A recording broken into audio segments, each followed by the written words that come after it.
Sa ibang balita naman, sa pagdinig ng Committee on Transportation sa Kamara ngayong araw, binigyang diin ang kahalagahan ng pagpapalakas sa seguridad ng mga motorcycle taxi riders sa Pilipinas. Kumuha tayo ng update mula sa ating kasamang si Jap Regala live mula sa Batasang Pambansa. Japa. Yan iginiit nga ng mga mambabatas na dapat mapagtuunan ng prioridad ang kaligtasan ng mga MC taxi riders at mga pasahero nito.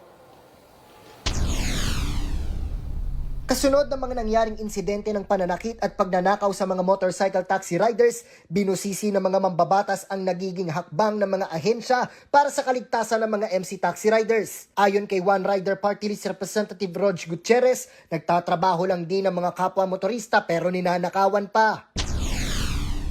Sila po ay naghahanap buhay lamang, sila ay lumalaban ng patas, ngunit sila ay sinasaktan, ninanakawan, pinapatay. So ngayon po, we have to ask ourselves, ano pong ginagawa natin para sila ay bigyan ng proteksyon? Ayon sa Philippine National Police Highway Patrol Group, pinalalakas pa ng pulisya ang police visibility para sa kaligtasan ng mga nasa lansangan. Mayroon din silang proposal kung saan maibabahagi kung paano dedepensahan ang sarili sa oras ng panganib. Training ng motorcycle, of course, number one, ma'am, yung defensive driving. Pangalawa po, sinasabi po kasi namin yan, ma'am, na sa mga alanganing lugar. Kasi part po ng intelligence operation natin po, kung naka-receive ka po, halimbawa, ma'am, ng tawag, itong area na ito, Tondo yan, or whatever part yan ng alanganing lugar, medyo alert ka po. Mga ganun po. Of course, on the side po ng law enforcement yun, ng pagtuturo po natin ng self-defense. Hindi lang po sa self-defense na sinasabi nating martial arts, but then on the intelligence side po, ma. Hinihikayat din ni Representative Gutierrez ang LTFRB na maisama ang PNP para sa database kaugnay sa mga lugar na may mataas na kaso ng krimen para mapagtuunan ng sapat na deployment ng pulisya sa mga lugar. Sana to the LTFRB po, we can facilitate yung napag-usapan po nating database. Include po natin yung PNP na malaman nila kung saan yung mga high incidents of reporting na ganito.